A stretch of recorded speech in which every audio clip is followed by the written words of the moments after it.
And on that day when my strength is failing, the end draws near and my time has come. Still my soul sing your praise unending. 10,000 years and then forevermore. Bless the Lord, my soul, oh my soul. Worship His holy name. Sing like never before, oh my soul. I worship Your holy name. Worship Your holy name. Worship Your holy name.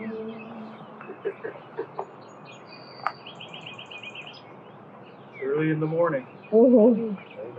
It's early in the morning in a beautiful place. And I'm waiting for those deer that we saw a few weeks ago. Remember when they were running up the hill here when we had our luncheon? Mm-hmm. The scripture this morning that I'm using comes from Luke chapter 24. It's the same one that we'll hear later on today because I want us to focus in on the fact that at the very beginning of the day, when the sun was rising, the Son of God had already risen. So at the crack of dawn on Sunday, the women came to the tomb carrying the burial spices they had prepared. And they found the entrance stone rolled back from the tomb, so they walked in. But once inside, they couldn't find the body of the Master Jesus. They were puzzled, wondering what to make of this. Then out of nowhere, it seemed two men, like cascading light over them, stood there. And the women were awestruck and bowed down in worship. And then the men said, "Why are you looking for the living one in the cemetery?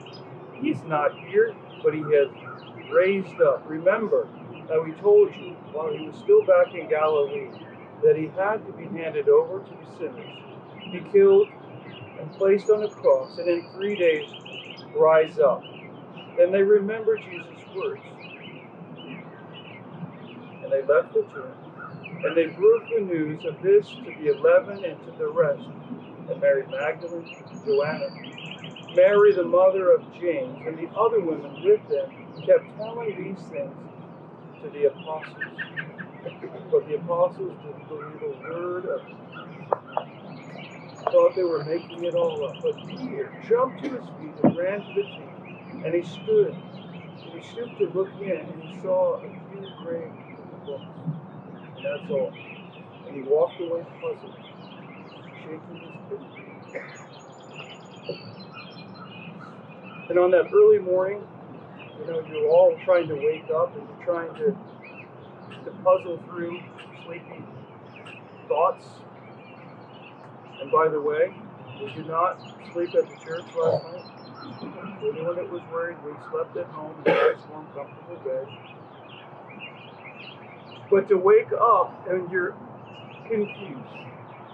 But early in the morning, these ladies already had it in their mind of what they were going to do. They were going to go and prepare the body of Christ in a way that was proper, a way that was honorable, a way that would be fitting of the person who had performed miracles, who had taught with truth and spoke with authority, one who had, in their minds, had fulfilled prophecy. And they came to the tomb broken. But at the same time, in that brokenness, they were going to perform their duties to honor, even if they don't. And that's why they came to the tomb puzzled. They see the stone rolled away, and they are puzzled. They go back and they share the good news or their confusion, whatever it seems to be. And the apostles didn't believe. They didn't understand. And then it dawned on me that the only way for the prophecies to be fulfilled and for Jesus' words to be real is for him not to be there, for the tomb to be empty. Because if they came to the tomb and the body of Christ was there, that means all of the things that he was teaching had no merit.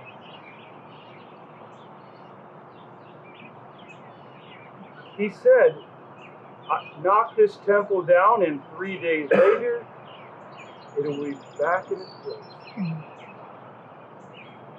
And for Jesus to be the resurrection and the life, for Easter to have meaning, for Christianity to have meaning, for your faith to have meaning, there has to be an empty tomb.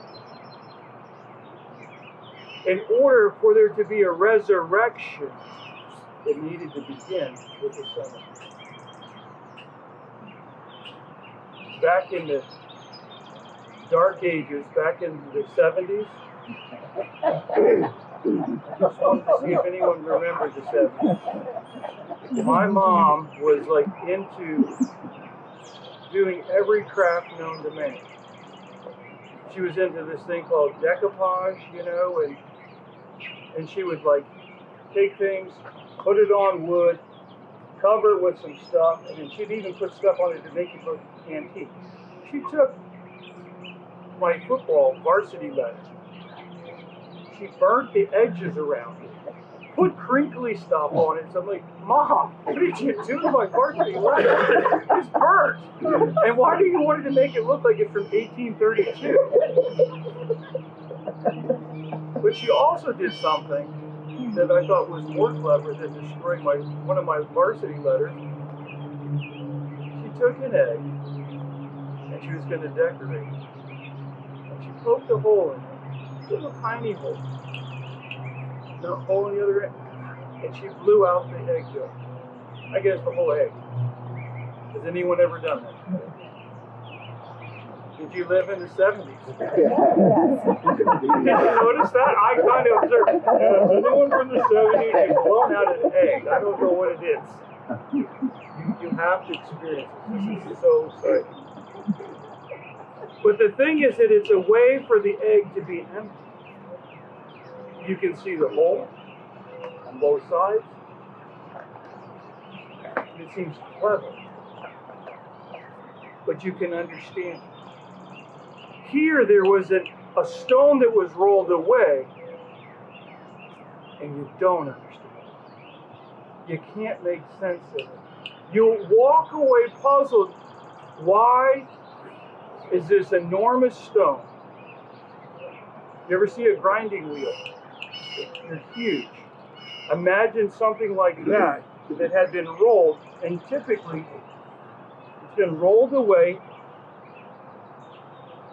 and there's no way that you could do it alone. And by the way, the same tomb had been protected by soldiers. So where are the soldiers? Why is the stone rolled away? And why is the body of the Messiah not there? An empty tomb. And basically it's this. God has allowed that emptiness